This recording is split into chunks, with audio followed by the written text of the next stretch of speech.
Декомпозиция дегеніміз жіліктеуіміз керек. Яғни бір апталық мысалы қойдық па, жоспар бір аптада 100 мың теңге табамын деп, соның жіліктейміз. 100 мыңды қалай табамыз? Қанша клиент қабылдауым керек, қанша продаж жасауым керек, қанша отгрузка жасауым керек, қанша контент түсіруім керек, қанша не жасауым керек деп, соны бөліп тастаймыз біздер. Мынандай план факт деген осындай таблицаның ішінде жұмыс жасайсыз. Мына жерде А нүктесі, точка А, с чего мы начинаем? Точка А считается просто. Мы берем за последний год, за последние 12 месяцев нашу выручку делим на 12.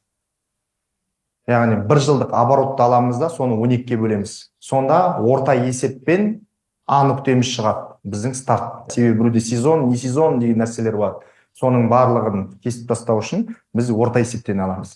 Одан кейін оны 4-ке бөлеміз, сонда бір апталық оборот шығады бізде.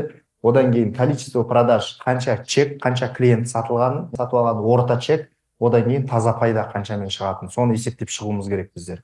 Одан кейін цель по смарт. Смарт бойынша конкретно өзімізге бір апталық тапсырма береміз. Бір аптаның ішінде мынандай ақша табуым керек, осындай құралдарды пайдаланып деген сияқты.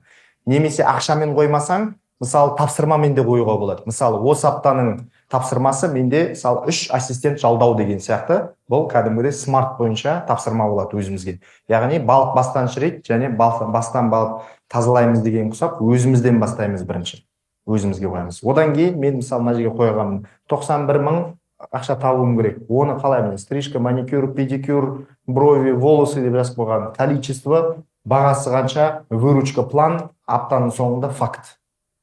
Мынаны мен істедім, жіліктеп тастадым, декомпозиция.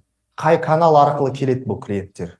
Оны да бөліп тастадым. Бұны трекерлер еще қосымша сізге көмектеседі, үйретеді. Әрқайсыңыз осындай план фактпен жүресіз.